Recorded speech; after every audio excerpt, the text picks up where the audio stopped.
the circumstances in which that came together, that we got the chance to do that documentary is pretty insane, because it all goes back to randomly meeting a guy over a game of Final Fight at Barcade in Brooklyn.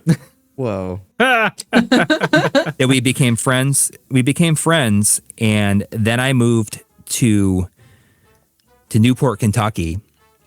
And I was talking to that person, and then I had that person on stream with us, and somebody was in the chat who my friend knew and said, "Oh, he's like working on a remaster of Night Trap."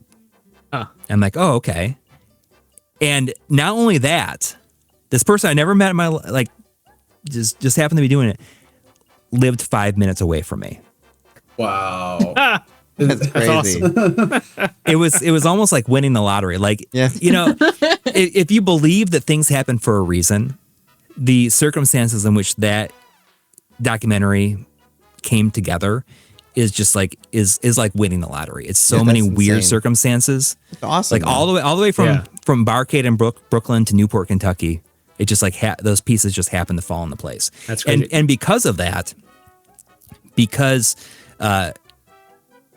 when we were doing the Night Trap thing, like before that, we did a documentary with limited run games, like in the early days of them just starting. And when we got the chance to do the Night Trap thing, we like reached out to the guys at Limited Run and say like, "You're never gonna believe what we're doing." And so like the physical Limited Run version of Night Trap like happened because of us, like because we like introduced them. That's awesome. That's awesome. That's really cool. Yeah. That's great. Mike Hagar building bridges across the United States. Yes. And it all started because we were talking about, I just like got to talking to this person when we were playing Final Fight at Barcade. And I'm like, "Oh, my favorite is the Sega CD version." And he's like, "Oh, I love the Sega CD. I love like all these FMV games on there." And then we just like became fast friends because of that. That is awesome.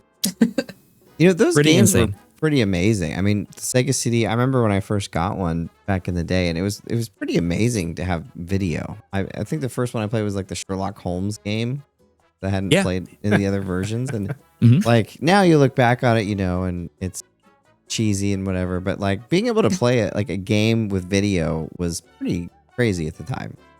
Yeah. Sega CD is great. One of those systems that I love. And